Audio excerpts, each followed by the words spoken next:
Hey guys, and welcome to another episode of Digital Classroom. Today we're going to take a look at this shot. And how did I do this one?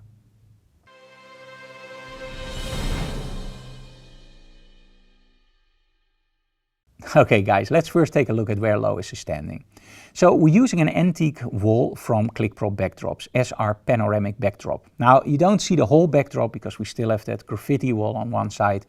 Now we're using a floor part also from ClickPro Backdrops, and on the back we're using a Pro Fabric. Now you might wonder like, hey, why do you use Pro Fabric in the back? Now to make something believable, I want my model to be in a corner. So I want to make sure that it looks for the viewer like she's really on a location. Now the backdrop already is convincing. But if you place your model in front of the backdrop, even if you shoot it a little bit under an angle and there's no background, it looks like she disappears into nothingness. And when you place something on the back, like for example in this case the Pro Fabric, it looks like there's a wall there. And somehow that just triggers your mind going like, okay, she's really in a building. And this is also where the floor parts become important, because should you use floor parts?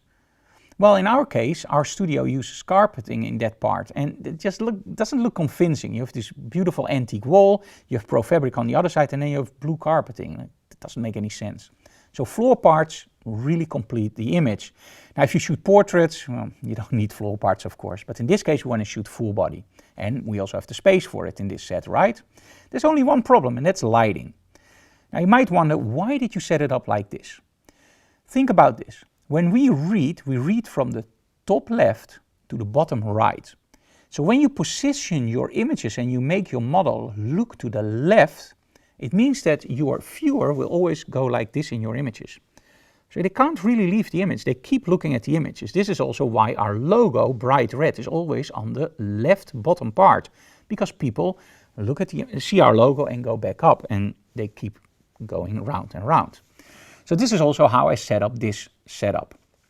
Now lighting this can be pretty tricky, because by using a corner, I can't use any lights behind my model. So in this case, I'm using a 90 centimeter Hansel softbox with a grid to pinpoint my model. Now when we look at this shot, it doesn't really look exciting, right? And that's because there's a lot of shadow, there's not a lot of detail in those shadows, you don't really see the walls, and the model of course is beautifully lit with a beautiful dress. But we still miss something. And this is one point of attention I want to give to you guys. Sometimes we are so mesmerized by our beautiful models, by the beautiful dresses, that we don't think about lighting anymore. We are satisfied with this shot. It's great, right? If you fall under that category, and I had the same problem in the past, sometimes it's wise to let your model get on set in jeans and tank top. Try to get the lighting perfect, that you like that setup, and then make the model dress up, and you will probably be floored by the results you get. But hey, that's a tip in between. So we're using one light source on our model. Now I'm not really afraid for shadows because we're creating something that's real, right? But I don't want the shadows everywhere. So I'm really careful where I place those shadows. Now we already saw that this lighting setup is okay, but it's not spectacular. So I need something to open it up. Now because I want to shoot full body and in landscape mode, I want to incorporate lens flare, but in all honesty, the strobes are a little bit too far away from our model to really create that nice lens flare in our image. Because then the light should be a little bit closer to our model, then it's in the frame. We don't want that. And the reason, of course, is also I want some red light on my model, as you saw in the previous shots. So how did we do that? Well, I'm using a filter on my camera called a K&F Black Mist filter. And probably when you see more videos of me, you heard that brand a lot, because it's one of my favorite filters. Now there are different strengths of that filter. You have half, and a fourth, and an eighth. Now an eighth I normally use for video. Now in this case we're still using a fourth in this video, but for video an eighth is perfect. A fourth will get a little bit more blooming, as you can see in the backdrop. It blooms a little bit more. A half is even, well, way more blooming. And this is where actually in this case that really helps out by using a half. Because that red gel I'm using all the way to the side, because I want to make that set bigger instead of smaller. So the light is all the way from the side.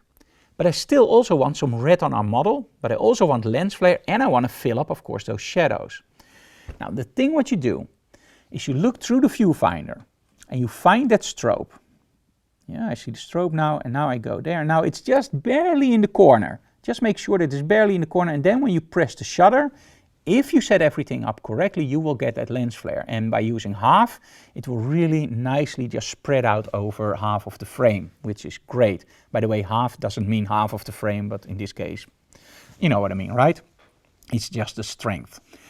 So how did I set up that red gel? Well, that's the main issue. What I try to advise guys is always turn off all the lights in your studio. Make sure that the studio is pitch dark. Now what you do is you make sure that when you know that you're sitting under an angle, the first thing you do is you aim that strobe right at your lens. So all that power will go into your lens. Now the model is on the position where she's going to be when you take the shot. Now you first aim the light away from our model. Right, okay. You see this? You aim the light straight at our model. Now she's bright red. You aim the light away and then you start just pushing it back just a little bit. The thing is, light in the center is always very bright and very harsh. Light on the sides of that same light source is very soft, but also very, very low in output.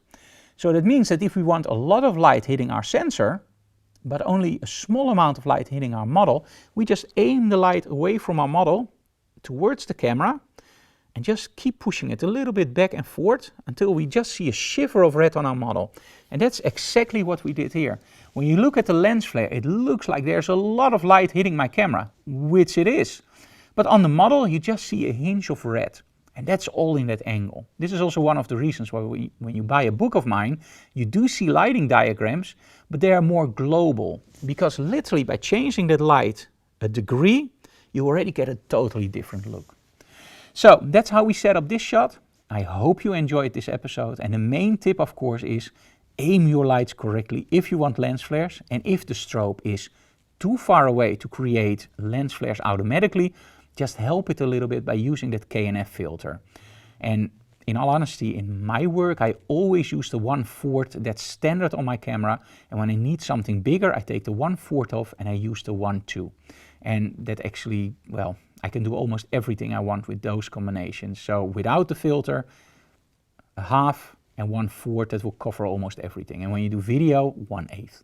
Okay guys, so anyway, I hope you enjoyed this tip. See you again next time. If you like what we do, subscribe to our channel, leave comments below, smash that like button because we really like that. But most of all, tell other people about the channel so we can grow. See you again next time. Bye guys.